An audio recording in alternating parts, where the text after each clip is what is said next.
Monday Mortgage Minute with your hosts, Tom McNamara and Bruce Woodburn.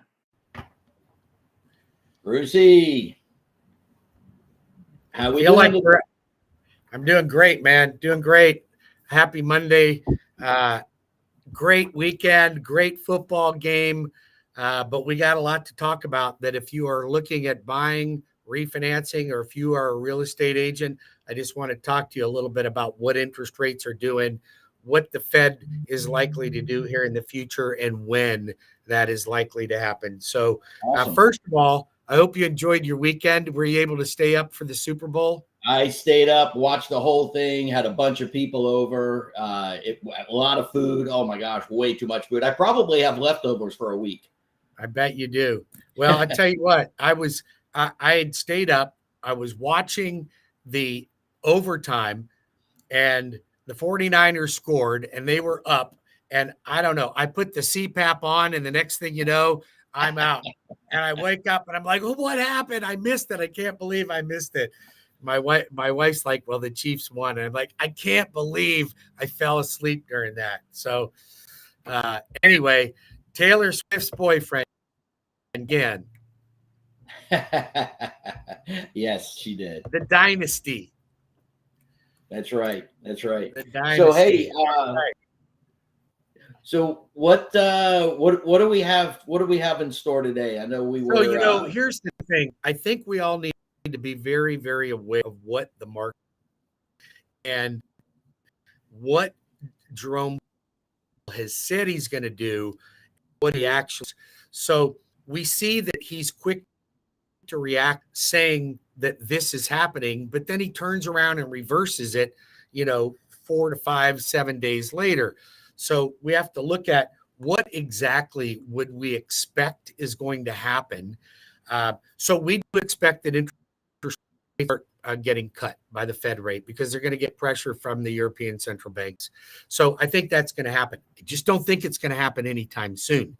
And right now we're seeing the market is at a pivoting point that we've hit the floor. At least we hope it's the floor. If we pierce this floor, then we could have some trouble with interest rates. But right now we are bouncing off of a floor, and I'm hoping that we see a little bit of trajectory on the 30-year bond market, and things start to improve a little bit.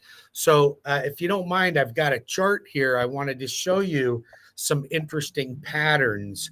So if we can bring that up. So if you're a real estate agent and you want to have a better understanding of what we look at, most mortgage lenders don't even know how to read a chart, let alone consult with your clients so that you are a better educated real estate agent. But so this is the pattern that I'm looking at right now. So you see back over here, this was back on December 27th, which was high. I want this chart to be up because when bonds are up, rates are down. Okay. When the market is down, rates are up. So we want these bond yields to go up. So if you see these patterns, these are about 7 to 12 days each cycle here. I've charted them out. So right now, we hit last week was not a great week. Matter of fact, the best day we had was back on February 1st. We're at February 12th now. So 12 days ago was our best rate that we'd had in a while. And we just got worse and worse and worse. Well, we had this negative pattern here, and it went down low, but fortunately it didn't pierce this floor. So I'm looking at floors because they will tend to create patterns. And we're also looking at ceilings. They're tending to create patterns. So I am thinking within the next 7 to 12 days that we could get back up into this territory. And that's going to probably put interest rates somewhere in the low sixes, mid to low sixes. Right now, they're mid to high sixes. So we could use this gain. So if you're out there looking to lock in, I'm watching this carefully. And this is today. If you look at today, right now, got up as much as 13 basis points and it's down, and you're only about up 3 basis points. That's pretty well flat as a pancake. But what we don't want this to do is start coming down this direction. We want it to start going up. Now, if we look at a longer chart, let's zoom out. There we go. Because that dip way down there, that's when rates were high, right? So these were when rates were in the eights. Okay, you were hitting 8.25% interest rates right here. But if you look across here, the last time we were into this territory was way back here on May 11th of 2023. So hopefully we can get back up. Again, look at where we can go from here. This is back May.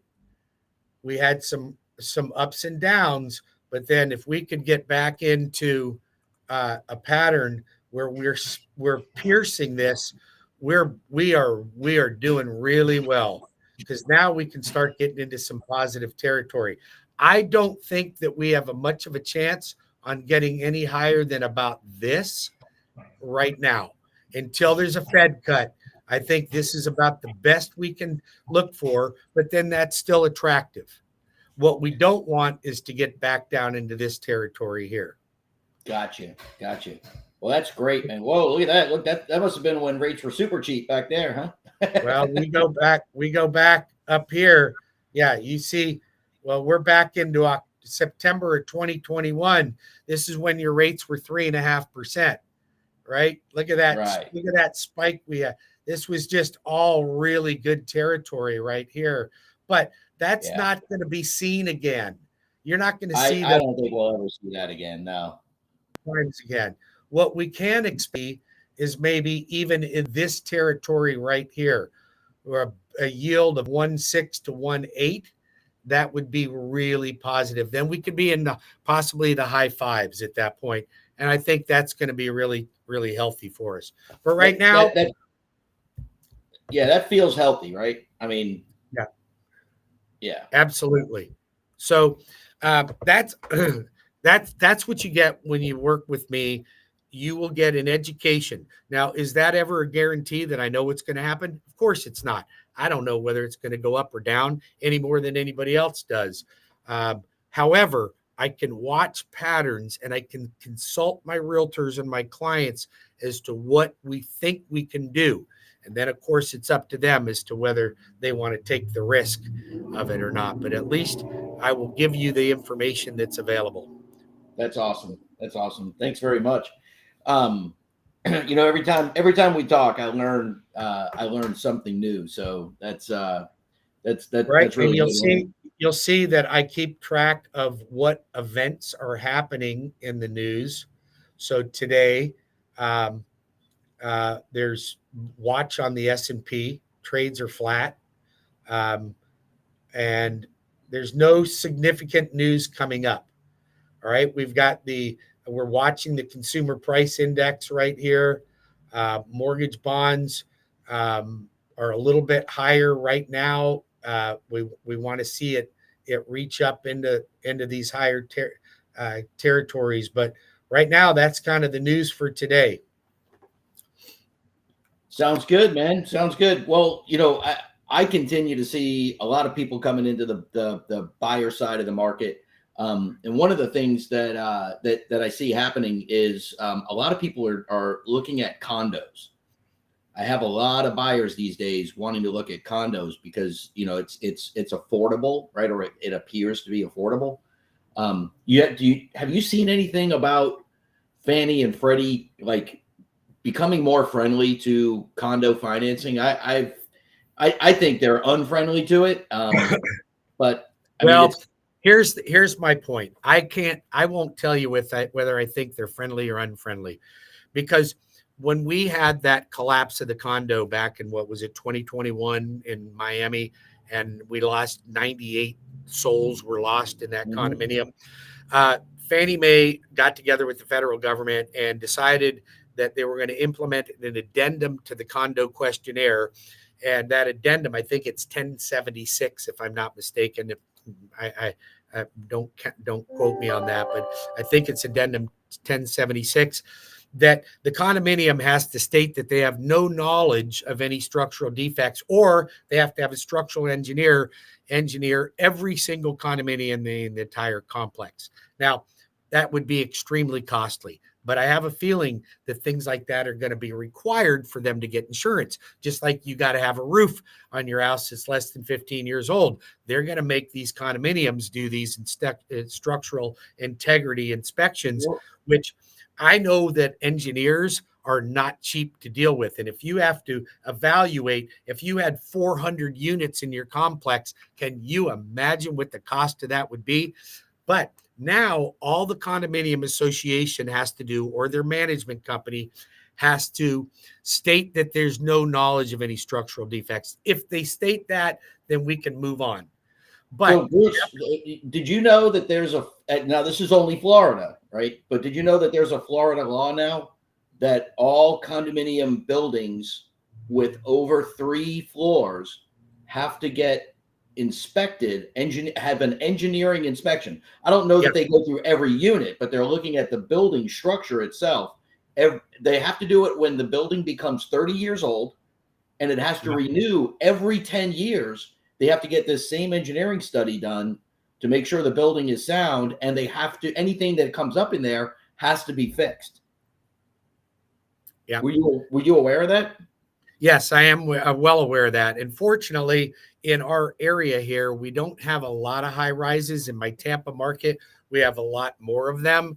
Right. And these are things that are going to have to be done. Now, if they don't do it and the owners don't approve to do it, you are going to totally trash your value. So you're I don't know what I mean. Yeah, I don't think they can choose to not do it. I mean, I didn't read through the whole law, but I read some of it. Well, there still has to be enough money in the budget to do it. So you have to collect the money from somewhere, and the money's got to come from the homeowners. And I'm going to tell you, if they don't do it, then we could end up with insurance issues as well.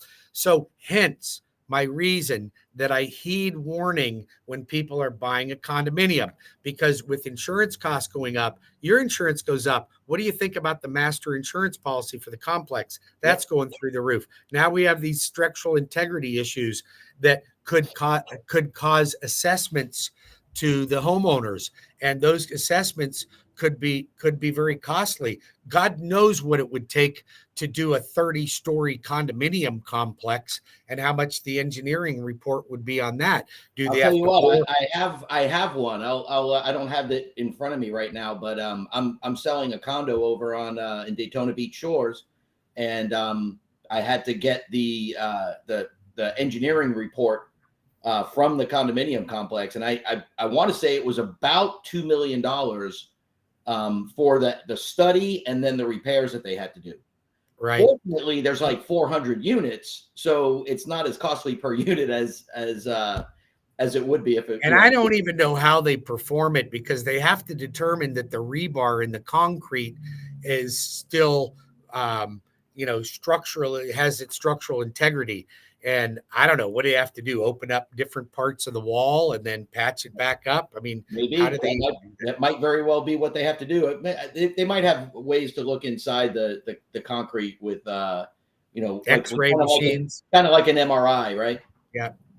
Well, listen. So condominiums really meet the lifestyle of many, many people. Okay, that just don't want the headaches of doing yard work. They want to make sure that the grounds are maintained. They want to come in, turnkey, go home, go to work, do whatever they want. So the lifestyle's there. Just be aware that if your condominium does not have that, does not have an engineering report, it could be a future assessment for you.